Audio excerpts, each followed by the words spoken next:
Vous savez, la radio joue un rôle très important pour le développement de nos communautés rurales, en ce sens que ça sert non seulement comme outil d'information, mais ça sert aussi comme outil de sensibilisation sur des problèmes que vivent ces communautés et les amène aussi à trouver des solutions afin de pouvoir s'adapter à ces différents problèmes. Moi, je dis, dans le secteur dans lequel je suis en train d'évoluer, je dis que la radio, c'est vraiment un outil de vulgarisation. À propos des changements climatiques, j'ai eu à travailler beaucoup sur ce sujet. D'abord, au niveau de la radio Immaculée Conception, parce que j'ai eu à participer à une compétition de thèse radiophonique organisée par Radio Rurale Internationale, ce qu'on appelle en anglais Farm Radio International, de concert avec le CTA, et j'étais parmi ceux qui ont gagné, dont les tests ont été primés.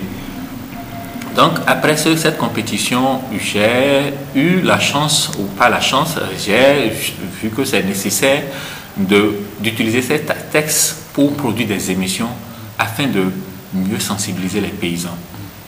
Et dans ce travail, j'ai rencontré Nathalie Beaulieu, qui est chef programme au Centre de développement, au Centre international de recherche et de développement, et qui s'occupe des questions d'adaptation au changement climatique. Et c'est là où elle m'a mis en contact avec une ONG qui est basée chez nous au Bénin, plus précisément à Porto Novo, l'ONG IDID, et qui a... Cette ONG a élaboré un projet qui est financé par le programme d'adaptation au changement climatique.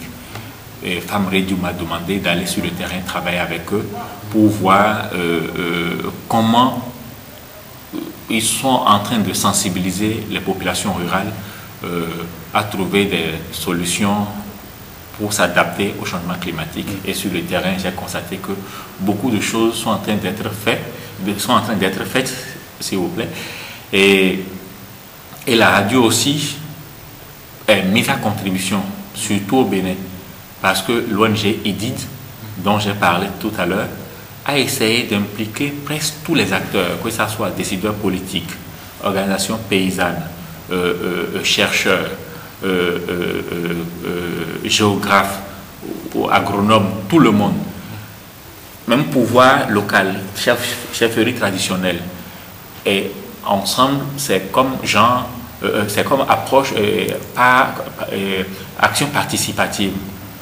Et les paysans eux-mêmes sont en train de trouver des solutions. Avant, ils ne comprenaient pas. On accusait telle personne parce que la personne n'a pas respecté les lois de la nature, c'est le châtiment de Dieu, ou encore c'est quelqu'un qui a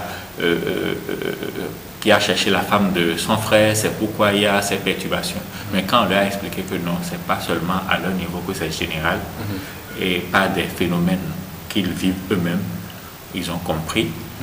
Et il y a un bulletin que l'ONG fait sortir régulièrement et distribue à tous les acteurs et envoie des informations aux radiodiffuseurs dans ce sens.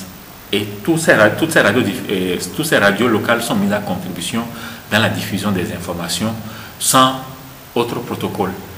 Et ça fait que les communautés rurales au Bénin ont commencé par comprendre que tout le monde est concerné et qu'ils doivent tout faire pour que le changement climatique ne soit pas une surprise et détruire leurs récoltes ou encore leurs activités.